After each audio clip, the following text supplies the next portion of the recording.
हमने अपने पाँव पे खुद कुल्हाड़ियां मारी हैं, ये हमें मान लेना चाहिए। मैं ईमानदारी से कहता हूँ, ईमानदारी के साथ, कि 1990 में जब वाजपेयी साहब लाहौर तशरीफ लाए और हमसे आके यहाँ पे मुआहदा किया, ये अलग बात है कि हमने मुआहदे की खिलाफ वर्जी की, उसमें हमारा कसूर है, उसमें हम कसूरवार हैं। 25 साल पुरानी अपनी गलती को पाकिस्तान ने मान लिया है। पीस एग्रीमेंट साइन किया गया था between then PM of Pakistan Nawaz Sharif and our ex prime minister late Atal Bihari Vajpayee ji, उसको भी इन्होंने वायलेट किया। मोदी ने क्या कहा है नवाज शरीफ के बारे में, जब मैं बगैर वीजे के और बगैर सिक्योरिटी के वहां पहुंच गया? मोदी नवाज शरीफ पे नहीं, मोदी पाकिस्तान पे टांट कर रहा है इनकी हरकतों की वजह से। पाकिस्तान के पूर्व प्रधानमंत्री नवाज शरीफ ने माना है कि उनके देश ने भारत के साथ लाहौर समझौता तोड़कर बड़ी गलती की। पीएमएलएन की बैठक को संबोधित करते हुए नवाज शरीफ ने कहा कि वाजपेयी साहब के साथ हुए समझौते को तोड़ना बड़ी भूल थी। जनरल मुशर्रफ जो थे, जिन्होंने फिर बाद में कारगिल का ड्रामा किया सारा, वो ना करते तो आज पाकिस्तान और भारत किसी और तरफ चल पड़े होते। आज की सियासी क़यादत मुल्क की बजाय अपनी सियासत को तरजीह दे रही है। मुल्क इस वक्त मुश्किल का शिकार है। अगर ये क्राइसिस को रोका ना गया from either the judiciary side और फ्रॉम द एस्टैब्लिशमेंट साइड, तो फिर यही होगा कि किसी न किसी स्टेज से sooner rather than later establishment move करेगी फॉर एन इमरजेंसी। पाकिस्तान को अब चाहिए डॉक्टर मनमोहन सिंह जैसा इकोनॉमिस्ट, और ये बात कही गई है पाकिस्तान की जानिब से और कहने वाली पर्सनैलिटी। ये है इंडिया नोमी। Finally Pakistan has accepted the betrayal, जो धोखा दिया भारत को वो पाकिस्तान ने अब कबूल कर लिया है। यहाँ मैं आपको बता दूं कि पाकिस्तान के former prime minister Nawaz Sharif ने ट्यूसडे को एडमिट किया कि इस्लामाबाद ने उल्लंघन किया था एक एग्रीमेंट का भारत के साथ। यहाँ पर वो बात कर रहे थे लाहौर डिक्लेरेशन की, जो कि साइन किया गया था शरीफ और हमारे प्रधानमंत्री एक्स प्रधानमंत्री लेट श्री अटल बिहारी वाजपेयी जी के द्वारा 1999 में लाहौर में।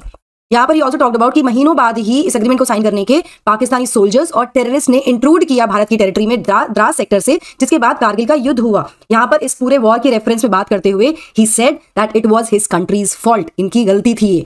ही also quote unquote said on May 28, 1998 Pakistan carried out 5 nuclear test. 1998 में मई में इन्होंने 5 न्यूक्लियर टेस्ट किए थे, जिसके बाद हमारे उस समय के जो प्राइम मिनिस्टर थे अटल बिहारी वाजपेयी जी, वो पाकिस्तान गए और वहां पर एक एग्रीमेंट साइन किया गया था दोनों देशों के बीच में, लेकिन पाकिस्तान ने उसका उल्लंघन किया और ये इनकी गलती थी, ऐसा शरीफ ने यहाँ पर कहा है। Sharif and Vajpayee basically sign Lahore declaration on February 21, 1999, जो कि एक हिस्टोरिक समिट था। मतलब ये बहुत महत्वपूर्ण हम कह सकते हैं एक एग्रीमेंट था दोनों ही देशों के बीच में, जिसका उद्देश्य था, जिसको लाया गया था बेसिकली उद्देश्य से ऑफ पीस एंड स्टेबिलिटी, कि दोनों देशों के बीच में, दोनों नेबरिंग कंट्रीज के बीच में शांति बनी रहे। तो एक तरह से एक बहुत ही महत्वपूर्ण शांति समझौते के रूप में से देखा गया था और ये एक मेजर ब्रेक थ्रू की तरह भी था।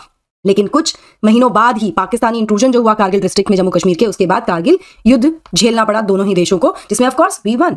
यहाँ पर ही टॉक्ड अबाउट कि किस तरह से उस समय पाकिस्तान आर्मी के चीफ जनरल परवेज मुशर्रफ ने ऑर्डर किया था अपने ट्रूप को सीक्रेटली इन्फिल्ट्रेट करने के लिए भारत के पोस्ट में कारगिल में, जिसके बाद भारत ने जवाब में ऑपरेशन विजय लॉन्च किया और अपनी पोस्ट जो थी वेकेट करा ली फ्रॉम दी पाकिस्तानी इंट्रूडर्स। 26 जुलाई 1999 को ऑपरेशन विजय को सक्सेस डिक्लेयर कर दिया गया था, यानी भारत की यहाँ पर जीत हुई थी।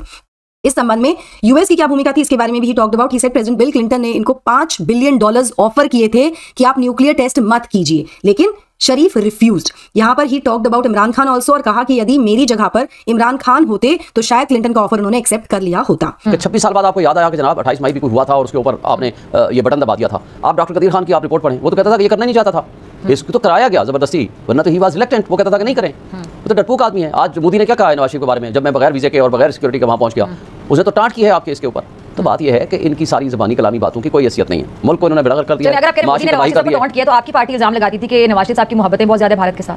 हाँ तो मोहब्बतें हैं ना, तो फिर मोदी टॉन्ट क्यों करेगा?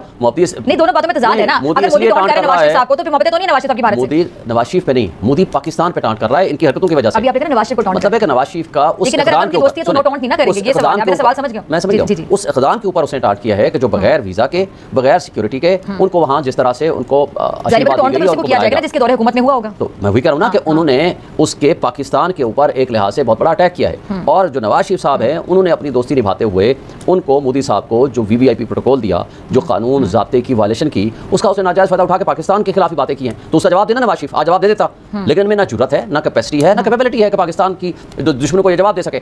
और अल्हम्दुलिल्लाह जब पाकिस्तान पे अटैक हुआ था आपके सामने, कुछ पीटीआई के लोग सोशल मीडिया पर जो कुछ हरकत कर रहे हैं, कोई ऐसी खबर आ जाए जो कि पाकिस्तान की सालमियत के खिलाफ हो, पाकिस्तान के इमेज को खराब करे, उस खबर पे ऐसी एंगलिंग शुरू कर दी जाती है। और पीटीआई के वो अकाउंट्स हैं ट्विटर पर, फेसबुक पर, हम देख रहे थे सोशल मीडिया पर, फिर आप लोग दुश्मन के मुंह में अल्फाज डाल रहे होते हैं, उनकी हेडलाइंस की जीनत बन रहे होते हैं आप लोग के पास। इस पे आप क्या कहेंगे? देखें, आपकी पार्टी में भी जरूर समझ रखने वाले लोग होंगे, लेकिन जो इस तरह कर रहे हैं तो आपकी पार्टी का दिफा करेंगे अपने लोगों का। कोई भी एस्टैब्लिशमेंट इस किस्म का चैलेंज नहीं मानती।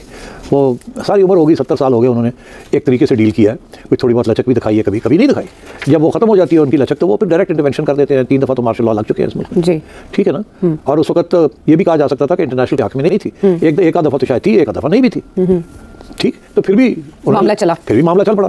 तो वो बाद में देखते हैं, वो कहते हैं ना cross the bridge when we come to it. वो पहले कर देते हैं, कूद जाते हैं, फिर देखते हैं कि जी देखी जाएगी जो होगा। हम तो अब बात ये है कि इस वक्त मेरी सेंस ये है कि there is a lot of anger and frustration in the establishment कि हम नेशनल इंटरेस्ट में हम इस मईशत को चलाना चाह रहे हैं, हम इस पॉलिटिक्स को स्टेबलाइज करना चाह रहे हैं, और हमें किया नहीं, हमें रोका जा रहा है। और रोकने वाले दो जा रहे हैं, एक है जुडिशरी और एक है पीटीआई।